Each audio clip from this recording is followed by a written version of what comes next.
Olá pessoal, bem-vindo de volta ao meu canal. Eu sou Vitor Cavenaghi, eu sou médico, psiquiatra e eu queria perguntar para você, quem nunca teve uma noite em que teve um sonho desagradável, acordou assustado, com medo, com aumento de frequência cardíaca e que muitas vezes teve dificuldade em voltar a dormir? Esse é um quadro que a gente chama comumente de pesadelo, né? Que é bastante frequente, como a gente vai ver mais adiante, tá? E nesse vídeo a gente vai conversar um pouco a respeito do pesadelo e de uma outra condição chamada de transtorno de pesadelos, que é uma condição um pouco mais rara, mas que também merece a sua atenção. O que seria então um pesadelo?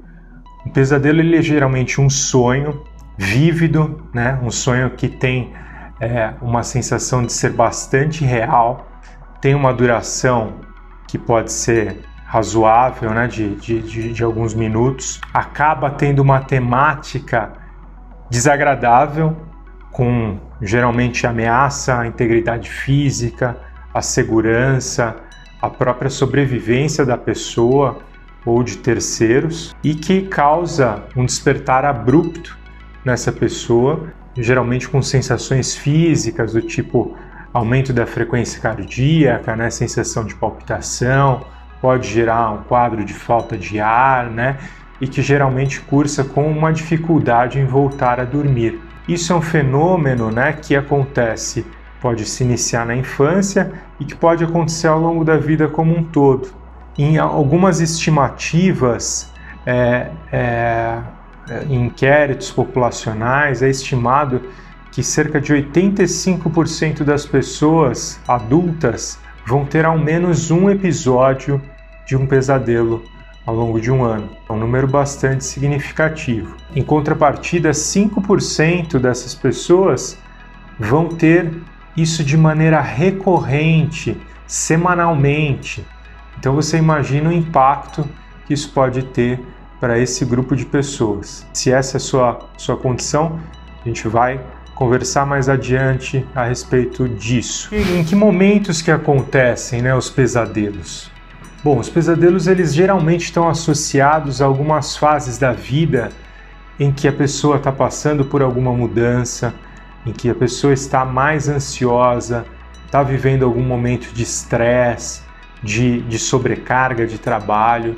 Isso pode gerar um ambiente propício para que o pesadelo ele aconteça, né, ele se manifeste. Ainda, algumas outras condições podem ter uma relação com o pesadelo, né? A gente sabe que o uso de algumas medicações, como alguns antihipertensivos, antidepressivos, ansiolíticos, podem ter como efeito colateral o surgimento de pesadelos de maneira mais recorrente, tá? E isso merece uma conversa com o seu médico, tá? Ainda, alguns transtornos psiquiátricos, como a própria depressão, transtornos ansiosos, transtorno do estresse pós-traumático, ou transtorno do estresse agudo, além da esquizofrenia, de um modo geral, as pessoas que sofrem desse tipo de condição vão ter pesadelos de maneira mais frequente e mais comumente